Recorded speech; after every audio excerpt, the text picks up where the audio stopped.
Good morning or good afternoon, depending on your time zone. Welcome to Viewers Digest program. My name is Salamawit Adeno, and I will be the program producer for today. Today we'll be talking about racism in America and how it affects our community and our community's involvement in the Black Lives Matter movement. Please have an open mind and get comfortable and stay tuned.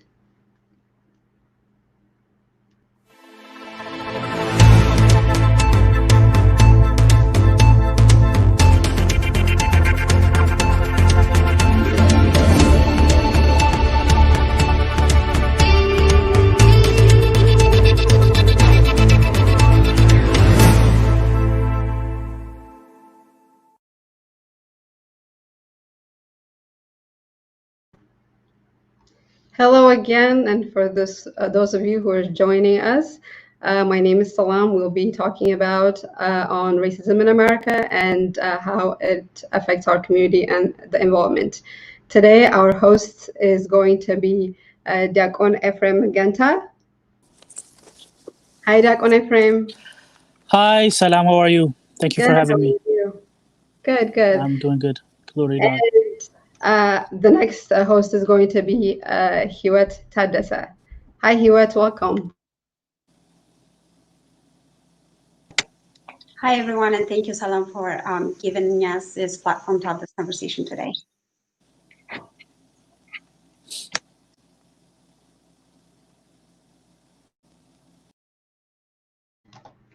No problem. Thank you guys for joining us. And I would like to introduce you our guest. Our guest is going to be Hana Joy Gebresilassie. Hana is a journalist, a community advocate, speaker, and a mentor based in Atlanta.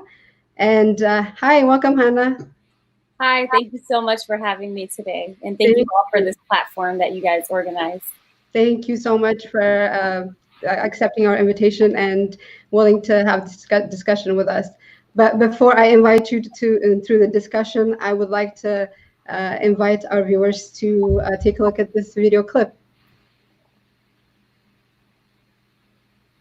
I was born in Anaheim, California. My mother and father, they had to leave their homes in Ethiopia, leave everything behind, as many of you did, to come to this country. They left as refugees on foot, walked through Sudan, and they ended up in Illinois somehow. They didn't know each other. Mom and dad meet in a suburb outside of Chicago called Wheaton, Illinois. They didn't even know each other. Mom and dad met in Wheaton, and that is where they married.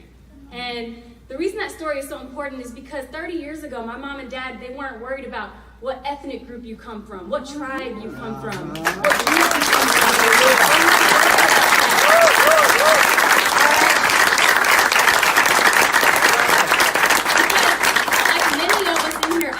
Blended family, and I'm proud of that. I'm proud to come from a blended family. All right? My mom, and I'm sharing this because I think we should embrace this. I don't think we should push each other down for our differences. We should celebrate our differences. My mom, Tigray and Eritrean. My dad, Wollo and Gondare.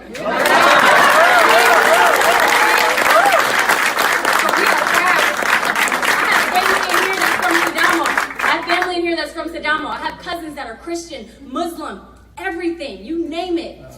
We have to learn to embrace each other, and that's going to be my message today. That's what they taught me, and that's what I'm stressing to all of us to do.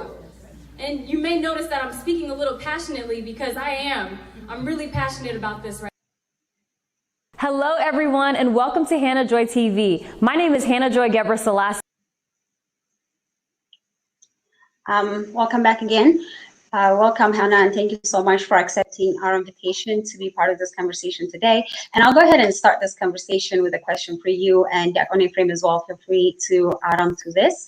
How does our identity as Eritrean Americans and Ethiopian Americans fit into the larger Black conversation in America? Yeah, our identity, first of all, I just want to say thank you all again for the invitation and for creating this space to have this dialogue.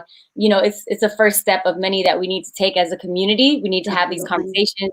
We need to talk about action. So thank you all for everything you all did, to the whole team today. So yeah, our identities, you know, as Ethiopian Americans or Eritrean Americans, let me just tell you this. I've been protesting for 18 days straight. When I am protesting, I am not Ethiopian. I am not Eritrean. I am not American.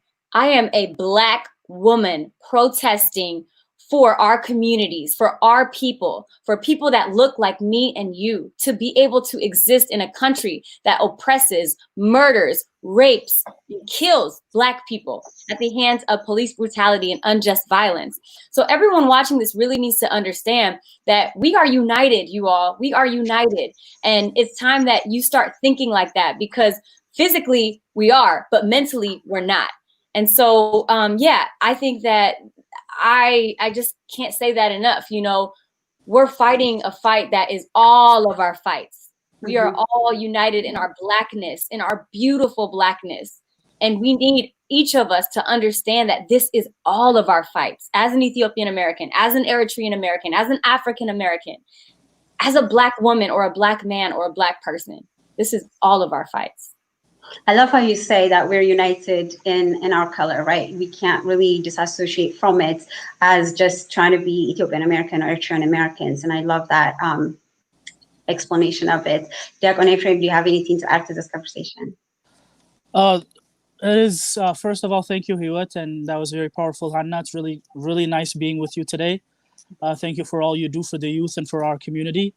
And with that said, what you said is very important, and it goes even beyond the color. It's the human race. Whoever is facing injustice, as a human being, as a Christian, as a human being in general, as the community of humans in a race, we must stand for justice. That in by itself should be enough of an identity for us to speak against what's going on, especially to Black and brown brothers in America and around the world. So I agree. I think to add into that conversation as well, we all know that without the African-American struggle and their sacrifices, Black immigration would not have been possible in this country. So how do you honor that personally, Hana and Diakon Ephraim as well? And how should we honor that as a community? Yeah, you know, you said it perfectly. You know, the 1965 Immigration Act allows us, you know, our parents, our grandparents to have immigrated here. Many of you all watching this, or, you know, you may know people as well who came to this country as refugees, as Black immigrants, as African refugees. Do you think that would have been possible without the struggle, without the sacrifices of our African American brothers and sisters who faced years of struggle to be able to reach that point? No, it wouldn't have. We owe an immense amount of gratitude and respect to all of the African Americans and the Black kings and queens who fought for us to be able to exist in this country. And that is a piece of history that, you know, we don't really get taught a lot growing up in our own households. And partially because a lot of our parents come here, you know, not knowing English, there's cultural barriers, you know, language barriers, all sorts of barriers, economic disparities. And so they're just trying to survive while trying to, you know, educate us on what the culture is back home, you know, in Ethiopia or Eritrea or across Africa, wherever they came from. So, you know, I don't want to knock anybody down for the past, you know, in terms of how we educate our children, but we need to change starting today. Our community needs to change right now. You need to understand that the history in America is as important as the history in Africa. We need to be able to channel the lessons learned, the strength and the resilience of our ancestors that fought for us in the civil rights struggle, that fought for us through hundreds of years of slavery, centuries of struggle and fight, you guys. We all need to understand that, and we need to respect that. I think also it's really easy to forget how amazing it is and the gravity of it. When we think about immigration here, we just kind of show up here and we kind of tend to forget how we got here and why we were able to get here. And there was this thing that I saw that said MLK CC'd us in his movement and in the civil rights movement, and we just completely tend to forget that when we get here. So it's really important for us to highlight it and share that information amongst each other so we could better understand that this movement is ours, because we are Black, and not only that, because they fought for us, right? And we need to be part of that conversation as well. And Diakon Ephraim. if you have. Yeah, and Sorry. you guys both made a really great point on educating our people. And it should not only be about the history of Ethiopia, but also here in the United States. And this could also connect with the first question of identity and connection. The irony is we do have a lot of connection, a lot of history, even though like we all agreed that just being the human race, we should all stand for what's going on right now.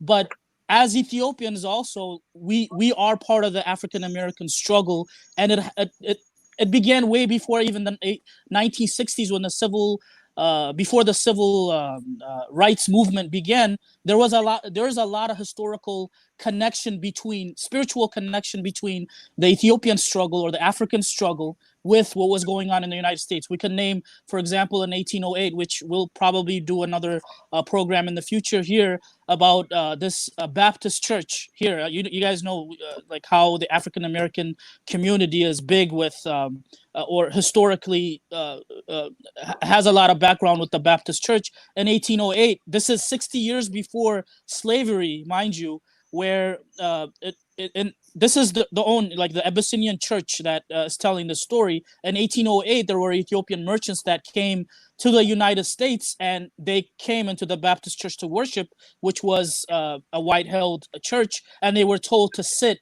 in a segregated area. And these Ethiopian Black brothers and sisters were intrigued with this, and they walked out. And when they walked out, African Americans walked out together, and they founded the first African American Baptist church, and which influenced more of what was to come in 1860s. And the story continues with when the Battle of Adwa, and after that, after 40 years, when fascists again invaded Ethiopia, African Americans were obligated to actually sign up and come to Ethiopia and fight with our Black brothers and sisters, because they understood that the injustice that they're facing is also the same that they're facing. So we're in depth with that history as well. There's so many connections that we can make on and on, but we must understand that our history it's spiritually connected in a lot of ways, which we'll probably in the future dig in and learn more about.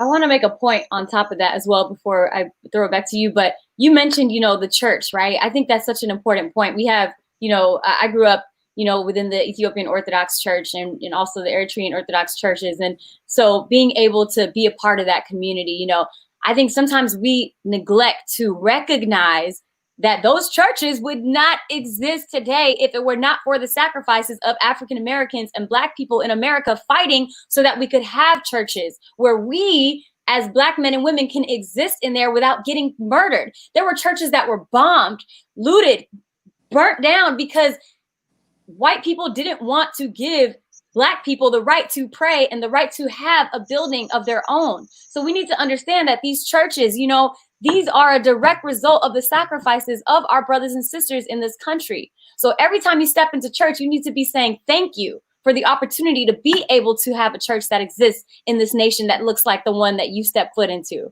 And not just that, but also businesses, right? Maybe some people watching this may not even go to church or may not be, Orthodox Christian, but your businesses, right? We have so many Ethiopian and Eritrean restaurants throughout this country. That wouldn't have been possible without the civil rights struggle, without our brothers and sisters fighting so that we could be business owners and own our own properties and own businesses. Businesses had to get, destroyed for us to get to this point. And now we can just come here and open up our own business at our own liberty. I mean, of course, there are challenges and there are hurdles in doing that. It's not an easy walk in the park, but we need to recognize everything we have here in this country, you all, is a direct result of the fight of our ancestors and brothers and sisters that came before us. I love that. Very true. Going forward with tying to what we're talking about, Hana, why do you think that these killings of Black people still is happening over and over and over again? I mean, the outrage is out there, to just name the few. And this is not civilians killing another civilians, even though that still exists. But these are police officers or officials that are supposed to be there to protect you, to keep you safe. and to name the few, like some of the names that is intrigued in our hearts forever: Trayvon Martin, Ahmaud Arbery, Eric Garner, Travis Carter, Breonna Taylor, and now George Floyd. And even after George Floyd, we're now talking about another brother that was gunned down in Atlanta while asleep in his car. So why do you think these things keep happening? And this is after 60, 70 years after the civil rights movement. This is 2020, after we have actually an African-American president, which a lot of people thought, hey, this is a something moving forward, and we should see it as a positive thing. But we still have Black brothers and sisters dying every day. And just to name some of the facts, from 2015, 5,000 civilians have been shot and killed by police. This is an average of 1,000 a year. And in 2019 was the biggest, 1,003. And this year, which is supposed to be COVID and people are at home, we've already, and it's 6 months in the year, we already have more than 429 civilians that are killed. And overwhelmingly, these are Black brothers and sisters that are being shot by the very people that are supposed to protect us. Why do you think this is still happening? It's still happening because our country allows it to happen. Our laws are written where we allow this behavior to happen. There are no punishments and consequences that are fair to the murders of Black kings and queens in this country. The way the laws are written, the way the Constitution is written. One of my sisters, Rakik Getane, who I grew up in the church with as well. You know, yesterday we were talking at our protest, and you know, she was saying that just how the Constitution is written so that we could still be slaves today. So, you know, a lot of people talk about modern day slavery, right? We are experiencing modern day slavery because it is engraved in the historical context of our nation, and the way rules are written, the way ordinances in your cities are written, the way districts, you know, enforce policies. That's why it's so important. This fight it's such a big fight because we're fighting against a system that allows officers and white people to murder Black people in daylight.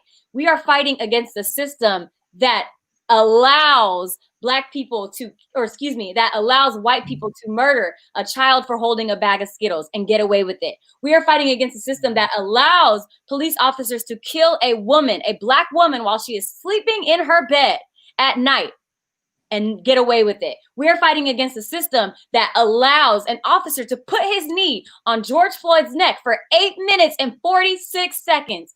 Take 8 minutes and 46 seconds at some point today and just sit there for 8 minutes and 40 seconds and feel how long that was.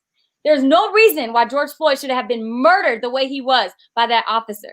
That is pure hate, and that is unacceptable on every single level. We are fighting against a system that allows neighbors to kill a Black man taking a jog in his neighborhood and get away with it. We are fighting against a system that allows police officers to shoot Jamarion Robinson 76 times. 76 times when they had the wrong person involved in the situation. And I met Jamarion's mom this week, 2 days ago. I met her in the streets. Her situation happened 4 years ago. And to this day, 4 years later, she is still fighting for justice and trying to find answers for her son, Jamarion Robinson. Because there are no answers and there's no justice, because we live in a country that has a system in place, laws in place that kill us, period. The laws are written to kill people that look like me and people that look like y'all. So until we change those laws, we are going to continue dying. That's why it's very important. Attorney Gerald Griggs, you know, says that, you know, we need to be focusing on 3 areas, and that is agitation, legislation, and litigation. Yeah, we're demonstrating in the streets. For all you guys that keep telling me, why do you keep demonstrating? Because we're putting pressure on the leaders to act swiftly. And we've seen many changes happen in the last couple of weeks, and we're going to continue seeing changes because we're not going to stop putting pressure on them, and we're not going to stop fighting.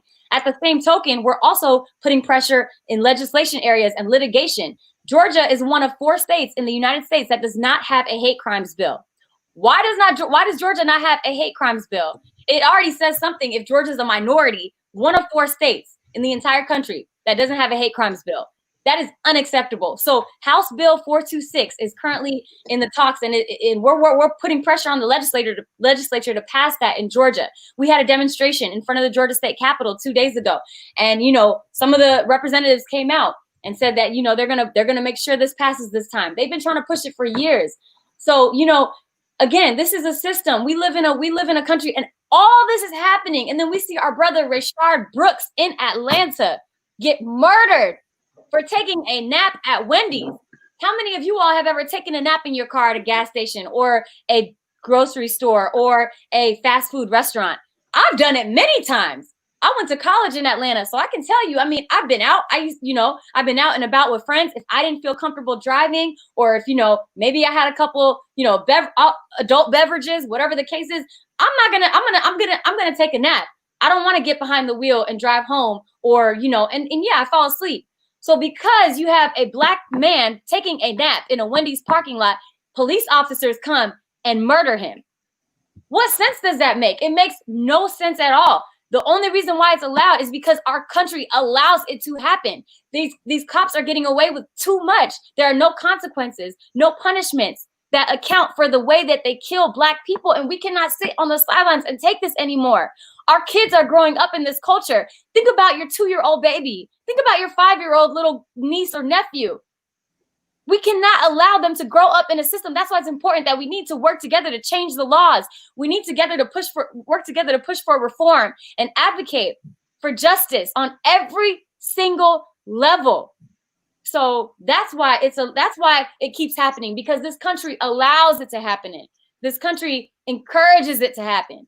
And there's no sort of structure that fights for us. And that's why we are fighting to change the structure that is killing us. Which is incredulous. Go ahead. Sorry. Go ahead, Hewitt. I apologize. Okay, I'll step in real quick. Is there a way for us, legally, yes, there's a lot of fight that we need to partake in, but what are the different means in which for us to get involved in, outside of necessarily just the legislation part of it, that will make it a little bit more easier for us to exist and be to feel safe when we're moving about, right? To be able to exist in this world and to be able to take up space without feeling like we need to manage our bodies. What are the ways in which that we can be comfortable, right? Like how do we do that? How do we educate people, and how do we educate ourselves? And how do we make it okay for us to take up these spaces that you're talking about? Being able to say, I'm just going to take a nap in the car for like 30 minutes or so without feeling that my safety is in question.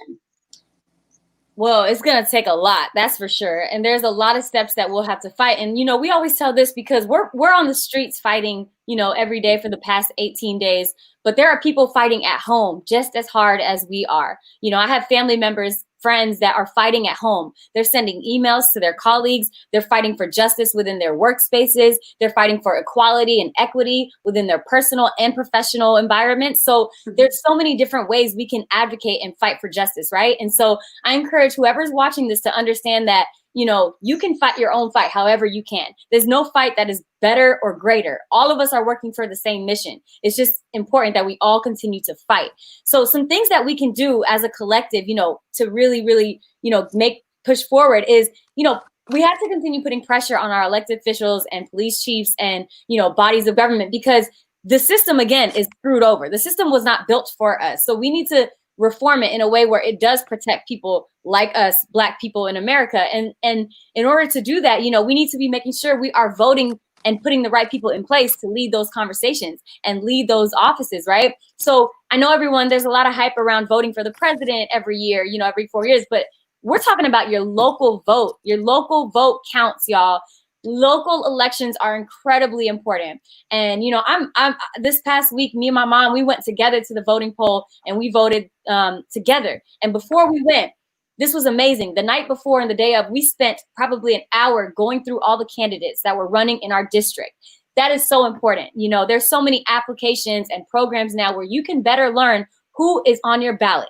It is overwhelming. When you show up to the voting polls and it's like 1,000 names, it's very overwhelming. So think about it like a test. When you go to vote, it's like a test. You have to prepare for it. You have to do your research. You have to, read articles, watch interviews. And there's even programs out there that help break it down. There's a program called Branch, and they're awesome. It was created by a Georgia Tech grad, and, you know, they're doing great work. They basically break it down for people in Georgia. So if you're in Georgia, I encourage you to look into Branch ATL, and, you know, you just type in your address, and then it lists out all the candidates running in your district and their positions, why their positions are important. You know, we need to be thinking about the district attorneys that we put into power, the mayors, the judges, the prosecutors. These people make huge differences right in our communities. You know, these people live 2 miles away from us. So we need to have that conversation in our community, right, around civic engagement. Civic engagement includes voting locally. So we need everybody voting locally, and we need everybody registered to vote by November, y'all. There, you need to register, period. If you are living in this country, we need you registered, and we need you voting. Other things you need to do, fill out the census. The census is out there. It takes less than 5 minutes to fill out, but the census is basically, it takes account of the country's population every 10 years. And when we can fill out the census correctly, neighborhoods and communities will be able to get funding.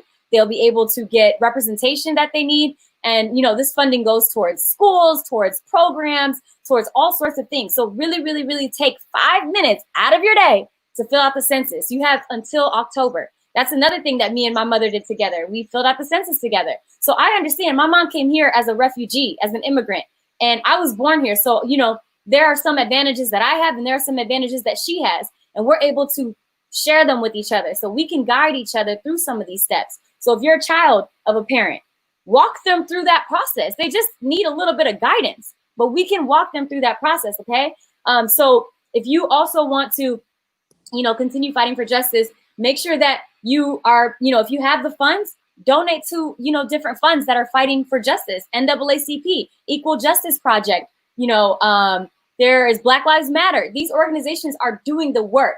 So you can pour in, you know, whatever you can to help fund the important work that is already in place by them, because everybody can't go out and do the work, you know, physically, but you can support it through your dollars or through your voice. If you don't have money, you might have social media. Share these on social media, you know, shout them out, highlight them. You know, social media is free and easy to use. So whatever platform you have, make sure you're engaging and educating your community on these different things. Those are just a few different things. I will also encourage anybody watching this, go to a city council meeting, go to a county council meeting. These meetings are for the public, for the community, unless said otherwise. So you go to that meeting, get a feel for what that feels like to sit there and watch your local lawmakers put policies in place that are literally directly impacting you.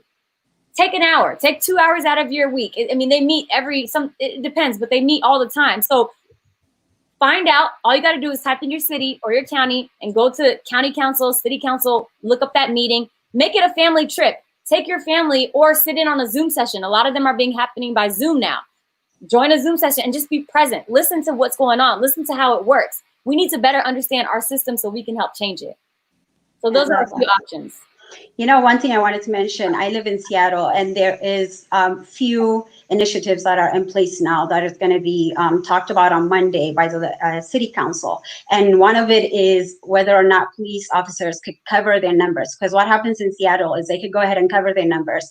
And with their gear on, you can't tell who's who. So they're going to be talking about that. They're going to be talking about whether or not the chokehold is going to be in place moving forward. And they're going to be talking about what kind of tools they could use during protests and such. So this is really important, like you said, for us to be able to sit in those meetings, even though we don't have votes, to just be able to say, hey, we're listening and we're here, and these are the issues that really do matter to us. And also being able to say, you know what, next time we have the right to vote you in and vote you out based on your decisions on our community and what matters to us most, and being able to ask those hard questions when it's time for us to show up to elections. Because like you said, it is really awesome to be able to vote for a president, but what matters to us and how the things that affect us happens in a very, very micro level. And we have the right to do those votes and to be able to participate in this conversation as well. And if Diakon have Yeah, thank you both. I'm going to move forward with a question that's connected to this, and you can both address this as well. You both have spoken on a lot of things that are actually changing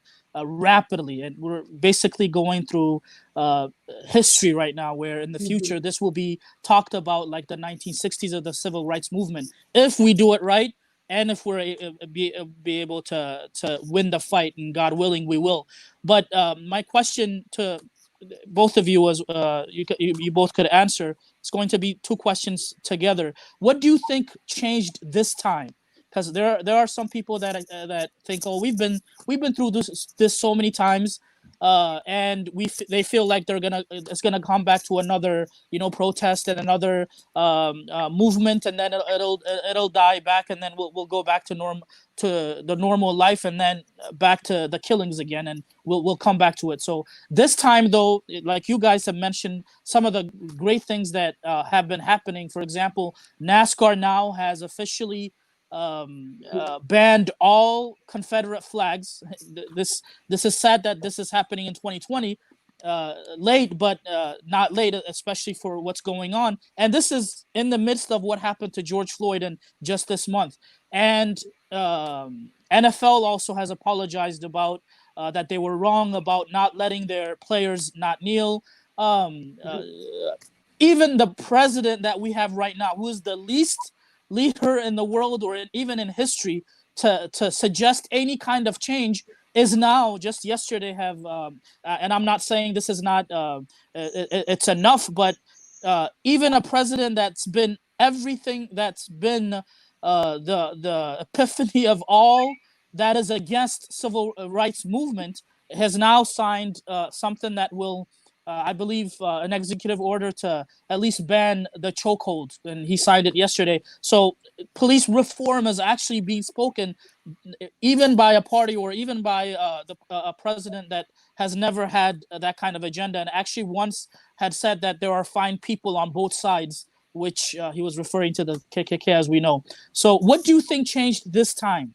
And even in like in our entertainment industry, we kind of touched with NFL, but even with one powerful thing that I've seen this week is, for example, Dave Chappelle, a comedian, using his platform for a 30-minute powerful speech that is nothing but laughter on his platform, and it was so powerful the way it resonated. There's a lot of changes that we're seeing. So why is this change happening now? Why do you think that is? And if you guys could both maybe mention one person that you have been idolized or have been honored to see speak in this political, in this movement to better, or in this movement for the rights of Black people to live. Yeah, I would be happy to address that. A couple things. So the first part about why we think this is happening at this level, because obviously these incidents have been happening for centuries. We are just at a point now where technology allows us to hyper expose the cruel hate and, killings and murders and rape of our people. So that's partially why, we live in a more advanced technology society. So things are spreading like rapid fire. And you have to remember, we are in the middle of a pandemic. We are living in the middle of COVID-19. So everybody's at their homes, or everybody's at work, or everybody's, not at work, but they're working from home. Some places have reopened, but most people are spending more time on their phones than ever before, because that's just where we are right now. People are on their phones trying to get through this pandemic, and you can't go anywhere. You can't go socialize the way you used to. So what are you doing? You're staying on your phone to keep yourself entertained or to keep in touch with what's going on. So when, the George Floyd situation broke out, that was on the heels of Breonna Taylor and Ahmaud Arbery, in addition to countless amount of men and women who died at the hands of police brutality. Countless number of people, Black people, who died at the hands of unjust violence and police brutality. So this whole thing was like building up, okay? It was building up. Even for us personally, like, when Ahmaud Arbery passed away, it was just crazy. I live in Georgia, so it didn't happen too far from us, but still, it was just, I think, seeing that, and then once you really have this like it's like some people have a rude awakening of what's going on, what's really happening in our society, then you can't turn it off. You can't ignore it. You can't turn away from it. It's like once you're in, you cannot, like, we don't want to stop fighting until we see justice. We refuse to let our nieces and nephews and children grow up in a world that is killing us, grow up in a society that is killing us for being Black. And once you see that, and we all saw it, because like I said, it's COVID-19, it's a pandemic. All of us are on our phones. All of us are not doing the things we used to do. So we got the time. We got the time to research. We got the time to look more into these cases. We have the time to be able to better understand the reality of our situation, which is just terrible. It's just horrible. It is mind-blowing and absolutely horrific and disgusting. So I think for a lot of us, we saw that. And George Floyd, many of you saw the video of his little girl, his baby girl saying, "Daddy changed the world," you know, and he truly did. He changed the world. The whole world is watching now. The whole world is involved in this fight now. Whether they're for it or against it, they are involved. So it's so sad that it took all of this to get to this point. And I hate that all this happened to get to this point. And none of this can go in vain. That's why it's so important that we continue to fight and we continue to push. We cannot let what's happened go into vain. We've seen what's happened in the past. When Trayvon Martin passed away, there was, you know, this era, there was this time where there was a lot of activism and a lot of advocacy, but, you know, people still continue to fight, but the momentum, you know, slowly started to slow down. We can't let the momentum slow down this time. We cannot. We have to continue pushing this momentum forward so that our children, our nephews and nieces do not grow up in a country that will kill them for being Black. We have to continue using this momentum to push forward. So I think that's a lot of reason why we're seeing so much attention on this. And honestly, people are tired. We are tired of being tired. We are so tired of being tired. We have had enough. Enough is enough. So many people have reached that point where they're beyond the breaking point. Beyond. Even me personally, I don't have a background in activism. Many people know me as a journalist, as a speaker, as an entrepreneur. I don't have a choice to be an activist right now. I don't have a choice. I can't not be an activist because what is happening in our country, in our world, I can't. So many of us have just come into this position where we're going to fight in whatever way we can to continue pushing forward. You mentioned, you also asked about different people that are inspiring us or, you know, leaders that are influencing us. One woman in particular made a huge difference in my perspective. Tamika Mallory. She is an activist from New York, and she is just phenomenal. If you do not know Tamika Mallory, please look her up. Please, please, please. I just want to say much respect to that queen because she had a huge impact in my life. 2 weeks ago, let me tell you a quick story. She's the one that went viral for her speech about charge the cops, do your job. Many of you guys saw that speech that went viral. That's Tamika Mallory.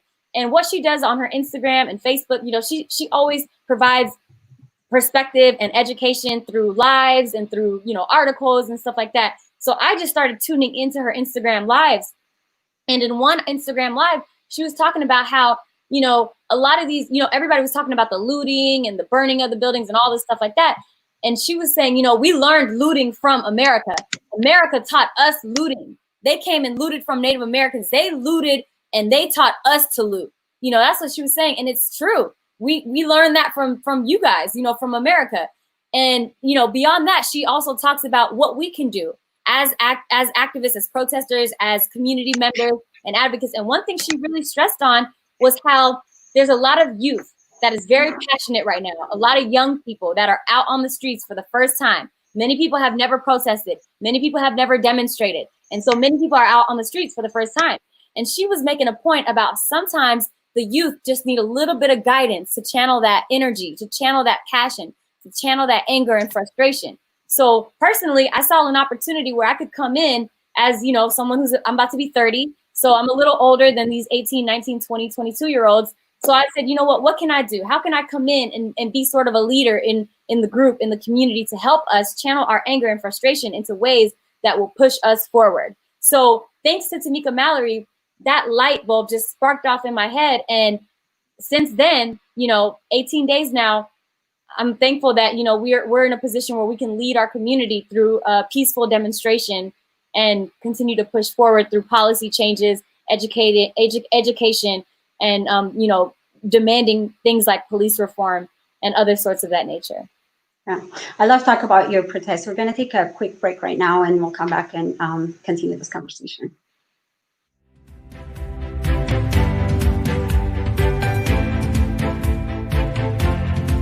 Addabaabaay miidiyaa kan hunduma keenyaa kan taate waa'ee Itoophiyaa addabaabaay irratti ni gabaasa. Addabaabaayin kan hundumaati.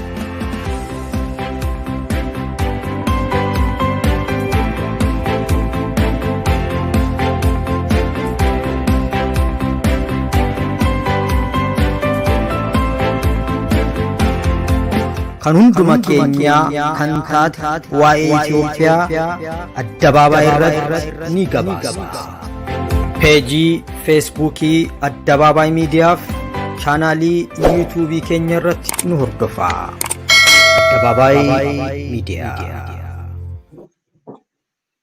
I want to ask you a question, Hana. As a mentor to a lot of youth in our community, what advice would you give those people that are looking at these videos and what's happening in the world and internalizing that pain and hurt, and us, like sometimes even looking at the hurt, not necessarily the hurt, but like looking at the hate that's projected onto someone that looks like them, that looks like their friend, that family member? What advice would you give them so they could better process that in a way that's healthy? Yeah. First of all, it's a very hard time. It's a very challenging time. And however you're fighting, whether you're on the streets fighting or at home or in the workspace, it is hard. It is emotionally, mentally, physically taxing. So just understand that you are a human. At the end of the day, you're a human, and you need to make sure you're taking care of your mental health and your physical health, because it is very important. And it's just, I want the youth to know that whatever you do, however you help is a step in the right direction. Even if you need to take a day to take care of yourself and self-care, you know, that's a step in the right direction. And I would be a hypocrite if I said that without saying that, you know, I myself, I don't plan on taking any days off anytime soon, because I do believe this is my calling. I believe that God has placed this in my heart and my life to be out there with the people every day and fight in this fight. And I know we all have our different ways of fighting, but I believe that God has led me to fight with this group of people in Atlanta. So I'm going to continue doing that. But I do want to say, don't feel bad. If you need to take a break, don't feel bad. If you need to, like, I couldn't even watch some of the videos the other day, you know, because so hard. It's so much, you know. And I just did an interview before I did an interview with you guys with another group, and they were showing the protests and the demonstrations that were getting violent, police using excessive force. And that was giving me anxiety watching that. I had to like look away and stop watching some of that because it just gives us anxiety, you know. Yeah. Many of us have been out there for several days, and even if you're at home watching it on the news, you get anxiety watching it, you know. So it's a lot. It is a lot. So personally, I went and got tested for the coronavirus to make sure I don't have it. I'm going to get tested again. I'm trying to get tested every week because, you know, I live with family, and it's just hard because, you know, we have compromising immune systems in our family, and there's all sorts of things happening. So really make sure that, you know, you're getting tested if you can, to make sure you're not spreading it. And also, you know, I went to the doctor as well to get a physical checkup because I need to make sure that, you know, I've been experiencing different feelings lately. So I'm trying to be proactive.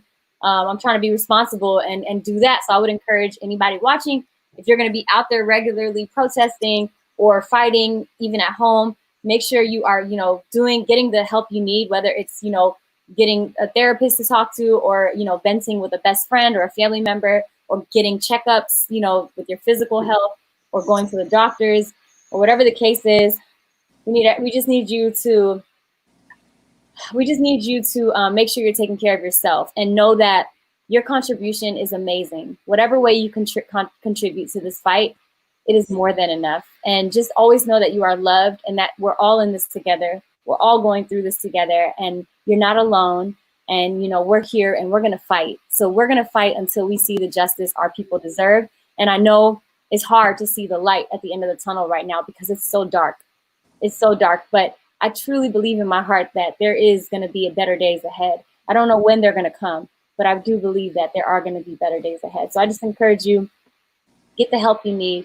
Don't be so hard on yourself. Know that you are making a difference in whatever way you can. And, you know, just find the best path for you. Don't worry about comparing yourself to other people right now. Everybody's in a different place in this journey. and we're all fighting the same fight, and we're all in this together. So just remember that.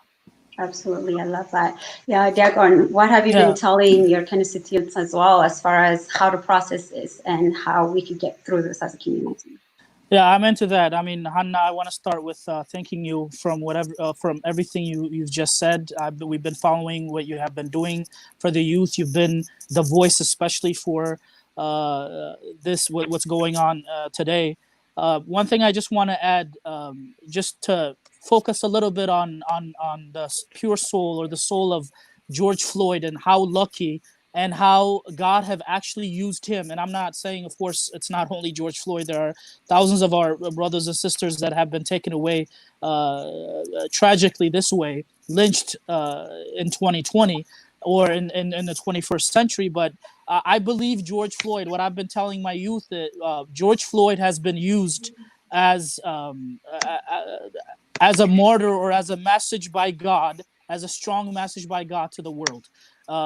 Before George Floyd, the whole world knelt down, or we were all on our knees because of coronavirus. Like, the whole world came together because of that. And after coronavirus, the most powerful thing that has happened is the whole world came down to its knees because of what happened to George Floyd.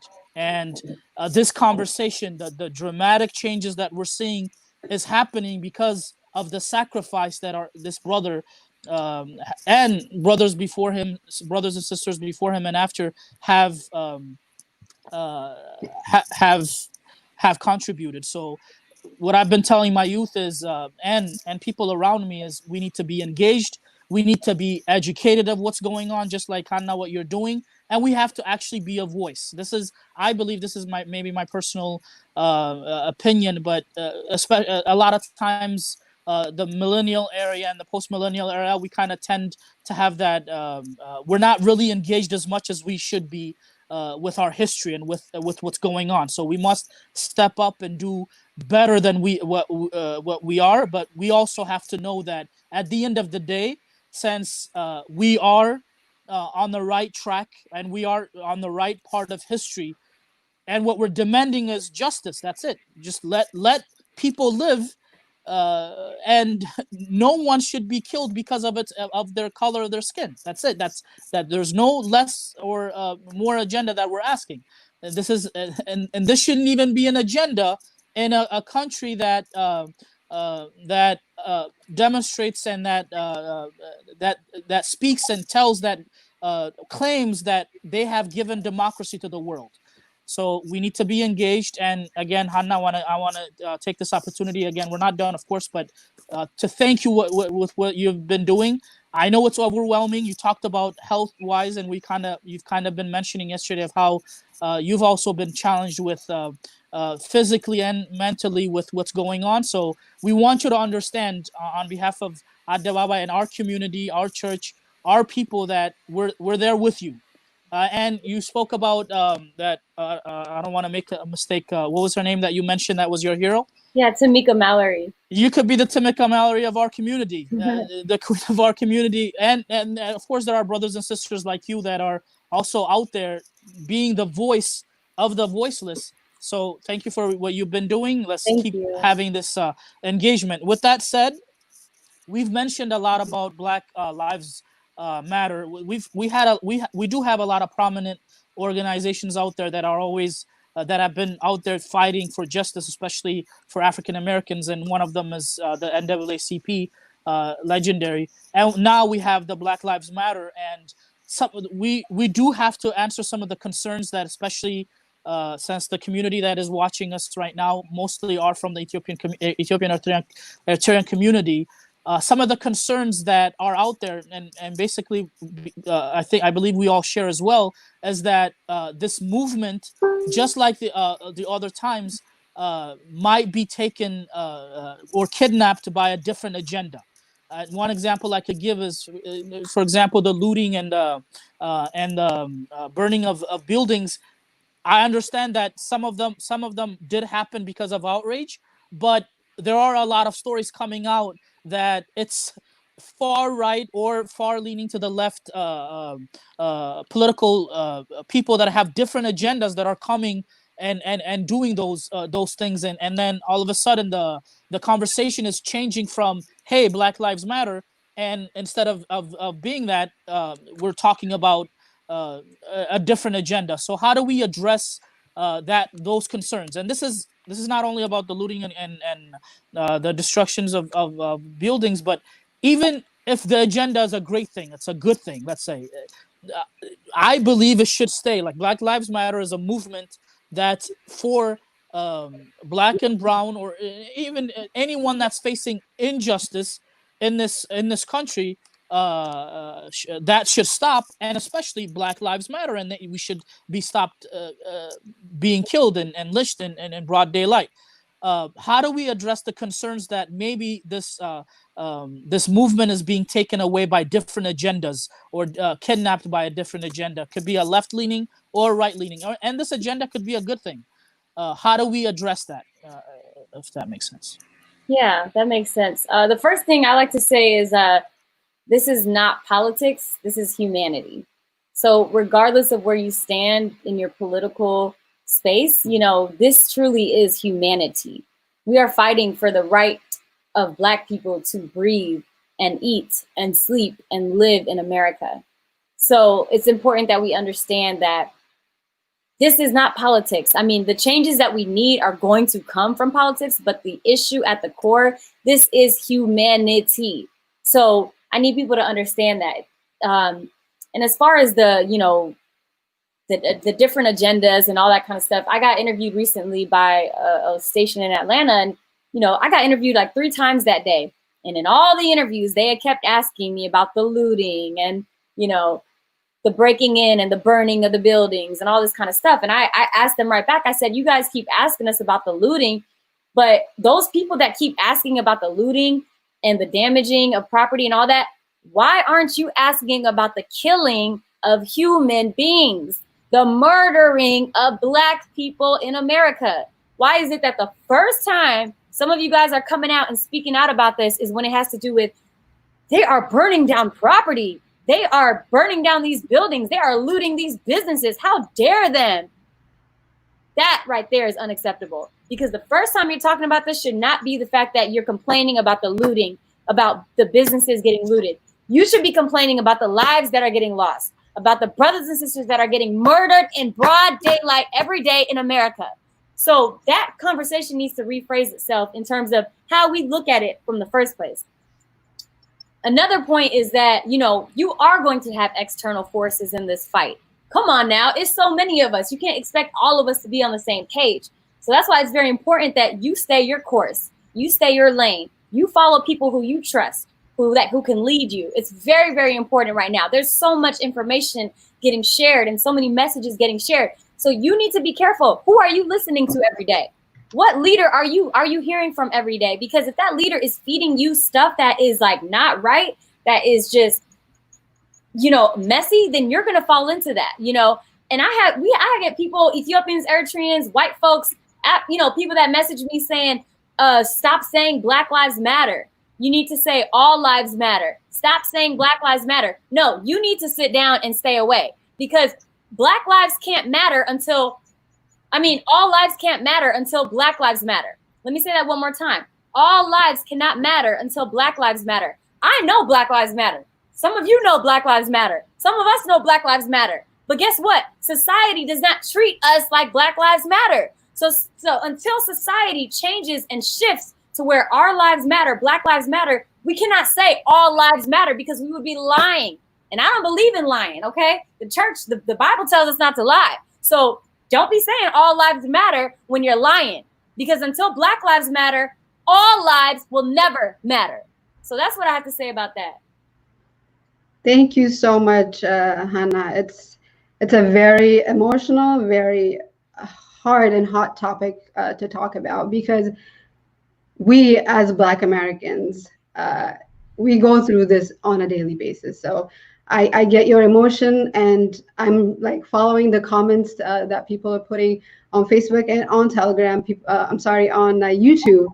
People understand that what we're going through in this discussion is really important. And thank you so much for actually coming out here and sharing your ideas and your thoughts. and your work. Before we go to the next topic, I actually want to play a very quick video that shows your work, what you're all about, and people need to understand what you do. So I want to show that really quick video. Stay tuned. I was born in Anaheim, California. My mother and father, they had to leave their homes in Ethiopia, leave everything behind, as many of you did, to come to this country. They left as refugees on foot, walked through Sudan, and they ended up in Illinois somehow. They didn't know each other. Mom and dad meet in a suburb outside of Chicago called Wheaton, Illinois. They didn't even know each other. Mom and dad met in Wheaton, and that is where they married. And the reason that story is so important is because 30 years ago, my mom and dad, they weren't worried about what ethnic group you come from, what tribe you come from, what group you come from.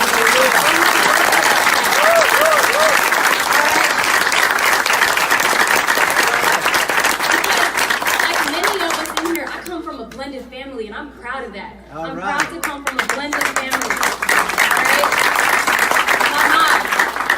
right? And I'm sharing this because I think we should embrace this. I don't think we should push each other down for our differences. We should celebrate our differences. My mom, Tigray and Eritrean. My dad, Wollo and Gondere. So we are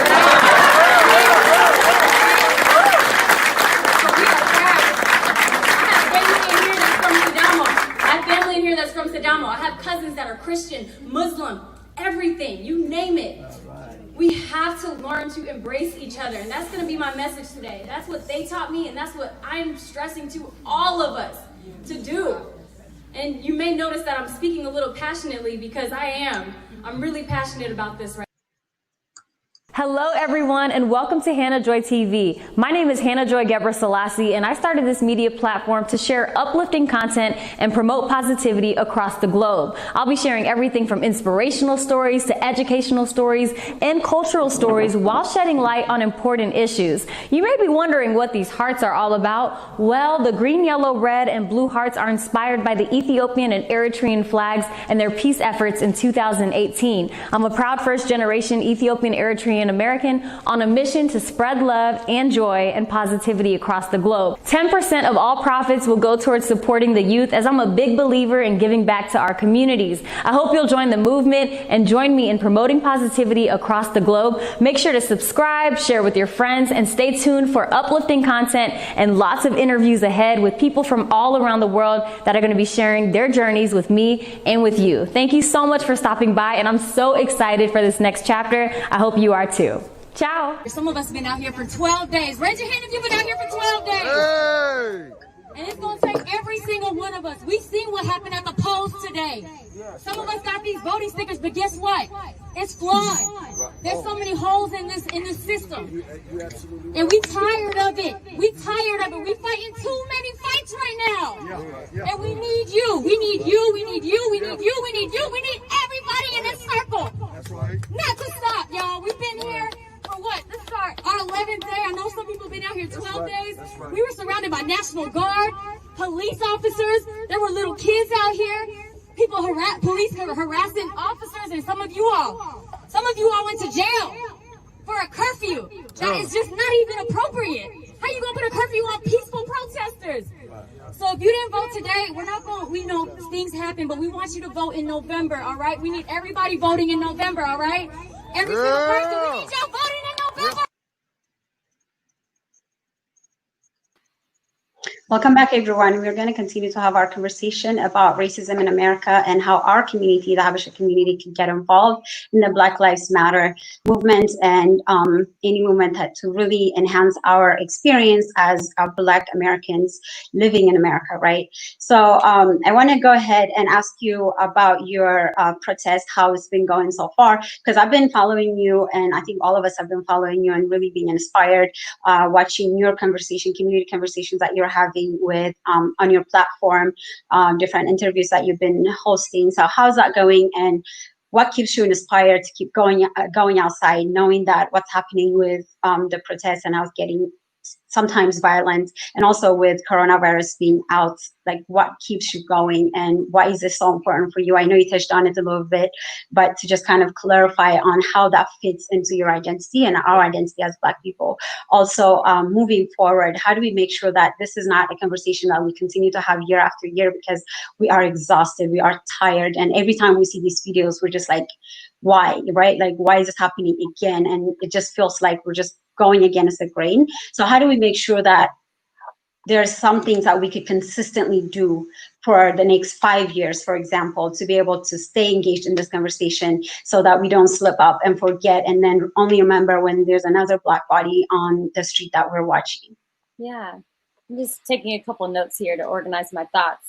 Okay. But yeah, I guess there's a couple things. So I'll respond to the first part of that first, and then I'll go into things we can do to continue pushing and everything like that. So the first thing, you said what keeps me inspired, what keeps me going. I'm not gonna lie, it's very hard. There are days I've cried myself to sleep this past week, past couple weeks. I could barely even stand. I couldn't eat. I felt like throwing up. I couldn't drink water, anxiety attacks, panic attacks, a lot of stuff is happening. So yeah, it's hard. And that's not just me. A lot of people feel this way. Like I said, whether they're fighting at home or fighting on the streets, this is a universal mood right now for a lot of us, because this fight is hard. Even talking about it right now is kind of making me feel a little anxious. But, what keeps me inspired is hope for change. And, hope for a better future for our families and for the families of those who lost loved ones to gun violence and unjust, police brutality and, racism and discrimination. When I meet these families on the streets who, I met the family members, I met some of the cousins, of Rayshard Brooks, less than 24 hours after he was murdered. I met a couple of his family members, his cousins, and, they were just sharing how they've been out there protesting for days. They've seen the community and everything, and they didn't think that now they would have to end up doing it for their own cousin. So we're all protesting for, so many of our brothers and sisters. Then it gets to a point where now you're protesting for your own family member. So just seeing, understanding what so many communities and families are going through, it hurts, it's very painful. And we have to be able to channel that into bringing justice to those families that deserve it, bringing justice to Black people in America, bringing justice to Black people worldwide, bringing justice to our brothers and sisters who have died at the hands of police brutality and unjust violence.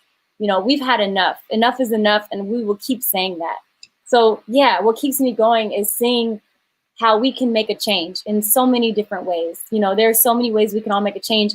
And personally speaking, as far as what, really helps me is my family and my friends, and our team. We've been able to develop a team out. It's called the Line of Solidarity. And like I said, today will be day 18, but we now have a team of volunteers, of people who are there with us, who help us run the demonstration. So it's not just me, it's us. We are a team. So just to shout a few of those out, Rekik Getane, she's also a Promote Positivity Movement ambassador and one of my dear sisters. And then a couple people I met in the last few weeks, including Britt and RG Legends and, Robel. And they were a team. We have so many community forces coming together, and that's what we need to do. Unify. We are powerful in numbers. The greater in numbers we are, the more power we have. So, in addition to the team, my family, personally speaking, I know some of them might be watching, but they're worried sick about me every day. Like I've had to have conversations with them where they're crying or they're, hurt or sad, or maybe I get a little emotional and I say things that I don't mean, but they're always so understanding and they give me so much grace and they support me in ways that, I don't know how to explain it. I don't know how I got so blessed to be part of the family that I'm with, from my mom to my dad, to my brothers and sisters and in-laws, and cousins and friends. Like, they're there 100% of the way. And I know that when I'm feeling down, they're there to pick us up. And there's so much that goes on behind the scenes. Even when we were getting ready for the protest, we had to make graphics. There's a team in Ethiopia. Who reached out and said, we want to help you guys. What can we do? They have made like 10 graphics for us now, just so they can take that off of our plate. for free, so we don't have to do it. So I'll never forget how they did that. You know, there's people, our brothers and sisters from church, who say, you know, well, what can we do to help? And they proofread emails for me. They proofread captions. They help me make our mission statement. You know, so many things go on behind the scenes. Even if like I there was a point where I couldn't breathe properly, and I called my brother and sister-in-law, Matthew and Saba, and they just was there with me, you know, in the moment, just there with me, and, you know, helping me calm down. So, you know, what keeps me going is them and hope for change. And also, I have nephews and nieces. You know, I have 3 little nephew boys, little black boys, and a niece, you know, little black girl. So, you know, and I consider all the children of this world, all of our children, right? So I don't want to see my nephews and nieces grow up in a world full of hate and you know, and torture and terror.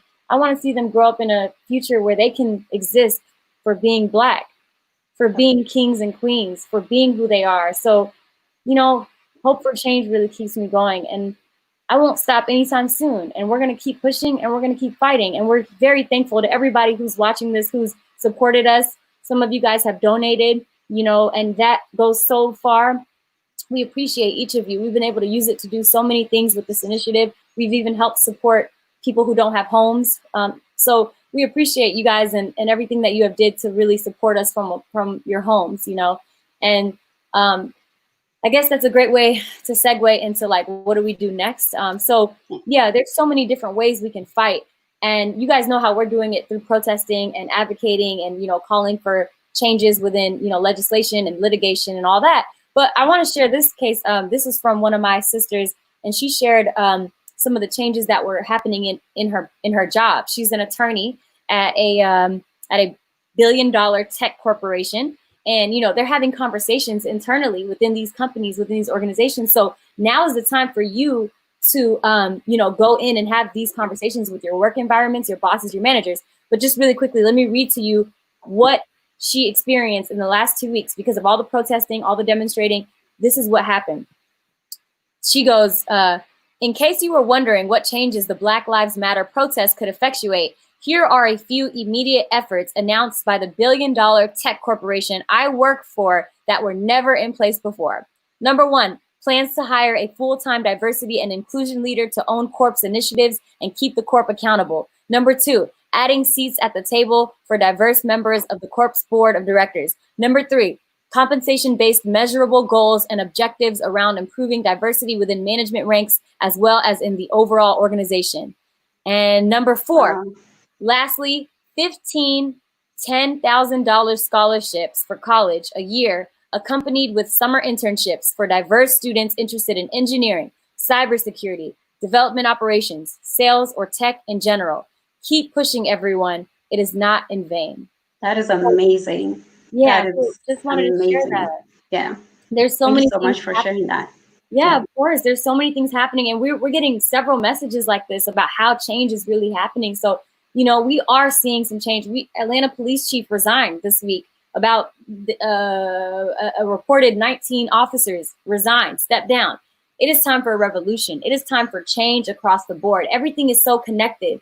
Everything from the war on drugs to homelessness to, you know, schools and education to, you know, the way seniors are treated in this country to children, healthcare, to the way Black pregnant women are treated. There is just, everything is connected. And once you start realizing that, you'll understand that your voice makes a difference. And any step you take is a step forward in this fight. So I just encourage everybody watching this to do your part in whatever way you can. However you can, just continue fighting. We cannot let this momentum go to waste. Please make sure you are registered to vote. If not, take some time today to register. Take some time to register and fill out that census that will take you less than 5 minutes to fill out. Make sure you're showing up to, you know, city council meetings or county council meetings and understanding the role you can play as a citizen in your community. Make sure that you are informing yourself and educating yourself on the policies that we need in place. You know, for those of you who are, a lot of us are talking about police reform. Well, the Obama administration during his term, he organized a task force that created the 21st Century Policing Report. And it's like a long thing, probably 100 or so pages. And it gives you step-by-step outlines of steps we can take to really enact police reform. Because when we say police reform, well, what does that mean? You know, banning chokeholds, things like why didn't they send out a medical team to our brother Rayshard Brooks? Why did police officers have to shoot him for being drunk, taking a nap at a Wendy's parking lot? You know, so there's a lot of steps outlined in that. You just Google it, it'll pop up. It's called 21st Century Obama Administration Policing Report. So something like that, but it'll pop up. Educate yourself. Think about the bills that are happening in your state or your city, you know, ordinances and things of that nature. Like I said earlier, Georgia is working on passing, you know, House Bill 426, which would allow Georgia to officially have a hate crimes bill. Georgia is one of 4 states without a hate crimes bill, you know, so we need that push. We need to push for that. So it's really important that while we're fighting, we're educating ourselves. You know, watch the Dave Chappelle comedy special if you haven't already. Watch Trevor Noah's, you know, specials on this topic. He does they do a lot of great covers. There's a lot of resources out there. It's time to start using them. So to anybody watching this, I just send my love. I send my encouragement, and I want you to know that we are in this fight together. And anything you do, any way you can help is amazing. And it's going to make a difference. And taking care of yourself is also a part of fighting in this struggle. So I just want to say thank you so much to all of you guys, for the Adebabai team, for this invitation. I know you guys are going to come back, so I'll say my final thank yous at the end. But yes. Yes. Before I pass it over to Diakon Ephraim, I wanted to share something with you, Hana. I remember when this first happened, we were having this conversation with my fellowship, and it was just the whole mood was like, we're just tired of this and just having these conversations over and over again. And I remember the next day we watched your conversation that you had with Airy Wellness, and just all of us just feeling like, yes, someone is finally saying the things that we wanted to say in our community in a way that was very powerful. And I just want to say thank you so much for having those conversations and bringing this issue into our community and having us and forcing us to have this conversation as well, and for all the work that you do. But going back to Diakon Ephraim, I was wondering if you had something to add to this conversation we're having as far as what we need to do next, and what your feeling has been about this topic, because I know we had a long conversation about this as well. No, I do share your sentiment to it, and thank you. Our fathers would say, without struggle, one cannot obtain grace. So I understand, I know, because you have a good heart, Hana, you've been telling us to still keep healthy. I want to put it back to you, because you at least in this agenda, you have been the leader in this movement. So we want you to understand that you have all of the support that would come, at least speaking on as a deacon in the Ethiopian Orthodox Tewahedo Church, and for myself, understand that we are with you in whatever resources or it might not even be a resource, but just be there as you know, as your brother, as a father, as a guidance, and just help. Understand that our community is with you on this fight. It is all our fights, and this struggle is not going to be a dark tunnel at the end. It will be, you know, Tsagga, or the grace of God, that will be with us, like he was with our fathers. So this is the way we should see it. We should never let sickness or like health take over take over what we're doing. So we want you to keep healthy. Last words, I want you to, since you're going to say your last words, please include on where we could find you, your website, if you could talk a little bit about some of the platforms that you have, and where people could actually, you talked about some people have been donating, if there's anywhere that supports could come, if you could elaborate a little bit on that. I know you did answer on how we could all be involved.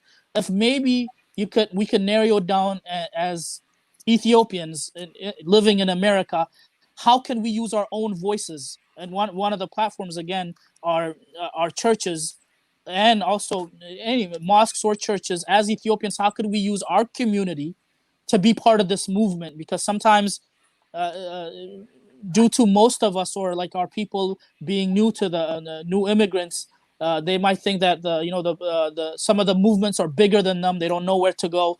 But we could actually use our own platform, our own places of worship, to be part of this struggle. So if you could maybe a little bit talk a little bit on that, and then say your last word. Yeah, definitely. So I guess for anybody who would love to stay connected with me, I'm Hana Joy TV on all platforms. So if you're watching this, I would love for you to subscribe to my YouTube channel. It's just Hana Joy TV, which is super easy to spell. You can see it below. You can also follow me on Facebook. So I tend to post a lot on Facebook and YouTube as well. So it would mean a lot if you want to stay connected, to support and subscribe and follow there. And then, yeah, so there's that. Hana Joy TV on Twitter and Instagram and all that. And then, you can Hana Joy TV if you're interested in like just learning more about my platform and the merchandise line we have, where we use a percentage to support the youth. But you can just go to hanajoytv.com and there will be more information there as well. Again, hanajoytv.com. And then as far as supporting us with the Line of Solidarity, our daily protest, if you are interested in, supporting in any way, I will say this: we have had many donations come in, and we've used it for everything from getting masks to getting a speaker system with a mic to getting tables, chairs, food. We used it to support someone who needed a place to stay, who was, going through a lot of stuff. So we've used it to support our brothers and sisters on the streets as well. And whatever we don't end up using, we plan to donate to a cause that is fighting for justice. So if you want to do that, the best way would be to you can message me on either Facebook, Hana Joy TV. You can just send a message there, Hana Joy TV. Just send a message and say, hey, I'm interested in getting involved with the Line of Solidarity or the protest, and I'll try and respond with the next steps. Or if you're on Instagram, you can message Promote Positivity Movement. So that's the movement I started where we all work together. It's called Promote Positivity Movement on Instagram, and you can just shoot us a DM and then we'll give you information on that. So that's basically ways I think I hit on those, on staying connected and supporting if you want. Thing I want to hit on next, so you mentioned about the church. I do just want to say, first of all, thank you to your group, your organization, for what you all are doing, because these are conversations that our community needs more of. We need to have them. So I just thank you for this opportunity and for the work you all are doing, because this is unprecedented, and we need y'all to keep going so we can inspire our community together. So I just really want to say thank you to the entire Adebabai team for this platform and the work that they do. And on the note of churches, and leaders in the religious community, many of us saw the pictures in LA, right? A lot of us saw that, there were priests and deacons that came out in LA to protest Black Lives Matter with the community. So we need to see that happening around the world. Our leaders need to be involved, because this is a fight and this is a righteous cause. Let us not forget that. And also, there's something that's been saying a lot lately. People are saying this is not a moment, this is a movement, right? This is not a moment, this is a movement. So we need to remember that, and we need to understand that this is we're in it for the long term. There were hundreds of years of slavery, centuries of oppression toward Black people. So we're going to be fighting this fight for the rest of our lives. We have centuries of, systemic racism and killings and murdering of Black people that we have to overturn. And it's not going to happen overnight. It's not going to happen in 10 years. It's not going to happen in 50 years. So we need to understand that we are in this fight for the rest of our lives. Until we reunite with our God, we are in this fight forever. So please understand that this is a long-term fight, and we all need to be doing what we can to really fight in this fight. And as far as the church goes, I just want to shout out my church too. I grew up in Deborah Kadus Gabriel in Atlanta with the same spiritual fathers since I was about 7 years old. So we've been going there for about 25 years. And I can't speak on enough about how the church has impacted me. I would not be the person I am today if it was not for the church and the church community. I grew up in a single mom home, and I had an amazing mom and amazing dad, but that was just a situation.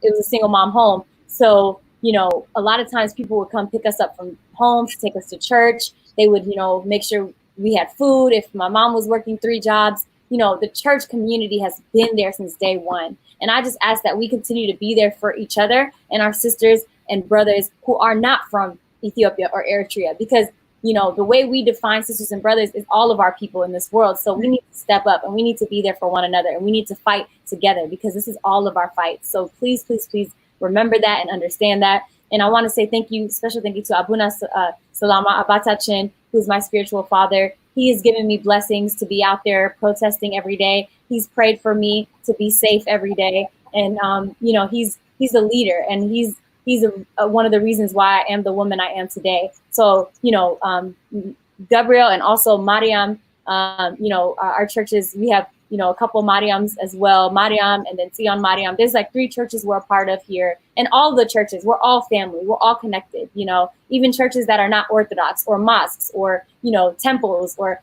all of my brothers and sisters. I love y'all, and we are in this together.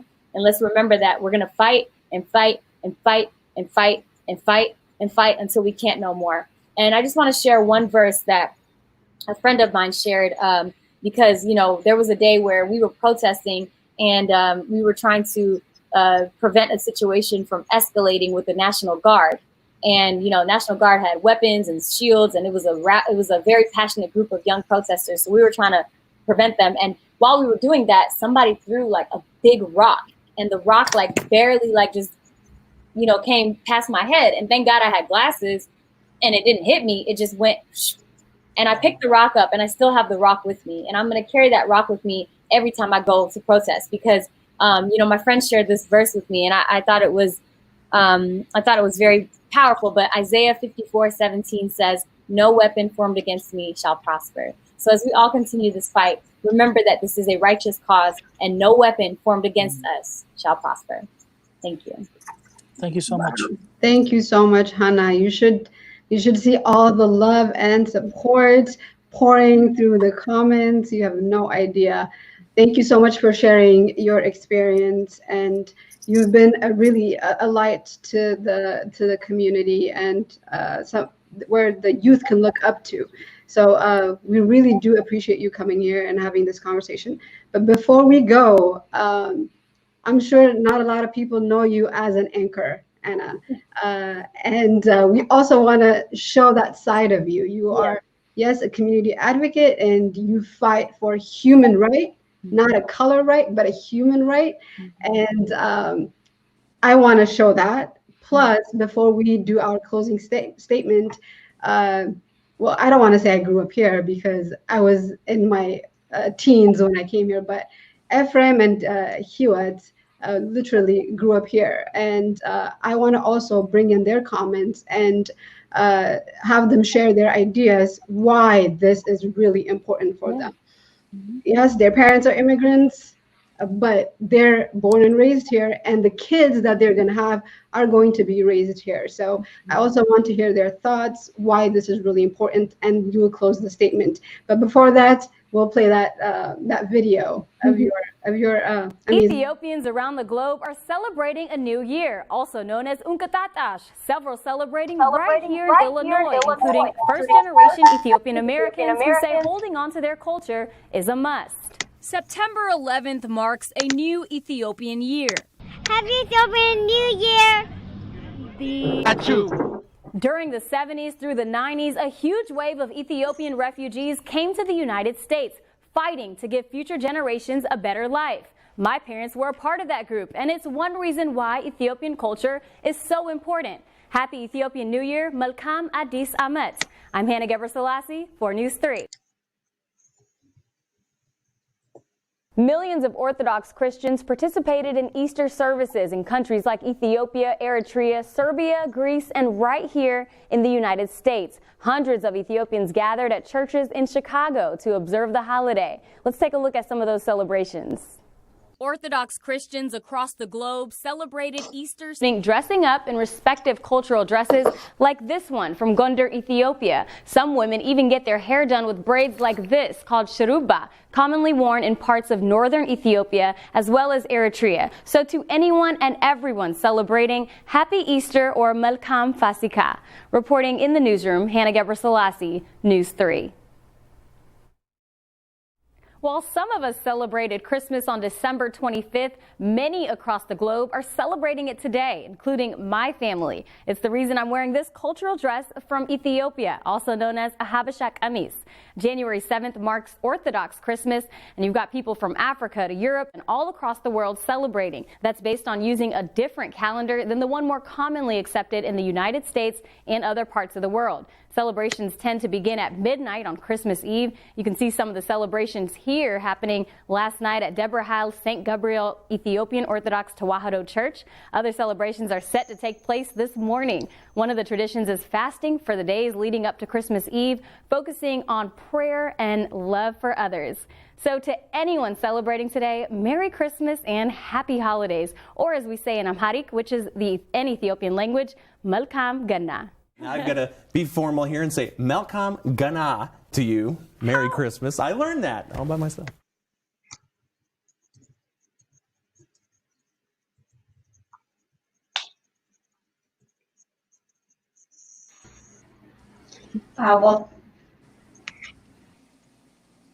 Welcome back, everyone.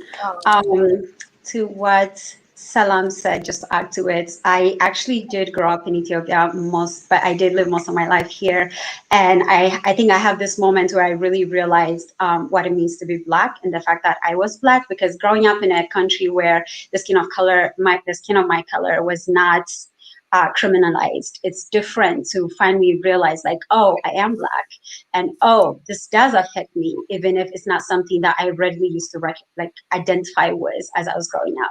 So that's definitely been a challenge and something that I grew into, and I'm consistently learning and trying to improve upon and then understand what that identity means to me and how I could share that with my siblings and family and my nieces and nephews. And I have a big family, so just that's very important for me to be able to have that conversation with them and have that conversation with my youth group at church, and being really supported in that community. Hannah, like you said, like my church has been really awesome in this sense of trying to identify myself, trying to understand who I am and where I stand and how I can navigate this world in a more kinder and softer way, and really understand that like everybody's struggle is my struggle, and my brothers and sisters are everyone in the world that we do live in, and we occupy this world together.